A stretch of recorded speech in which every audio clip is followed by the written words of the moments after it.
Hello, good morning mga boss. Kape muna tayo bago sasabak sa Laban Reproduction. So, papakita namin yung 10mm Pins Band Adventure. Bali, naka 10mm foam lang po ito. Okay, may stickers by Sticker Master. Shout out Sticker Master. Thank you sir. Kim, ingat kayo.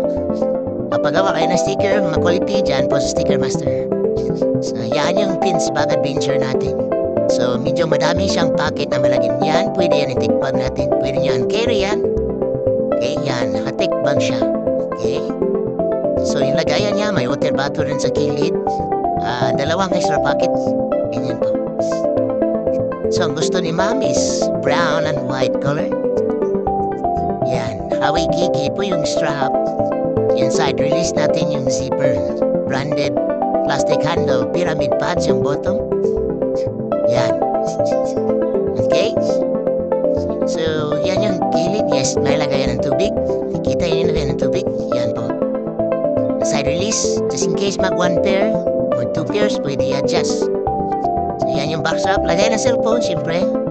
Yung lagayan ng mga latest natin na Android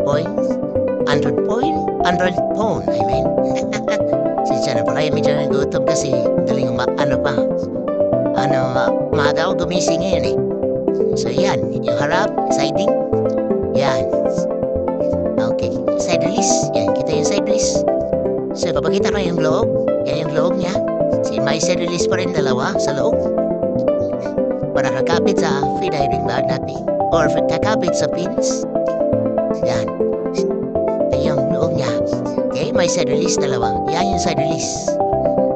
Right. So 10mm foam lang po ito.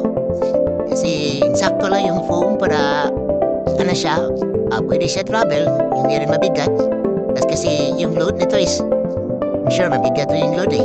Pag makapal pa yung foam is, lalong siya. Mabibigay ng weight siya sa mga traveler o mga diver natin.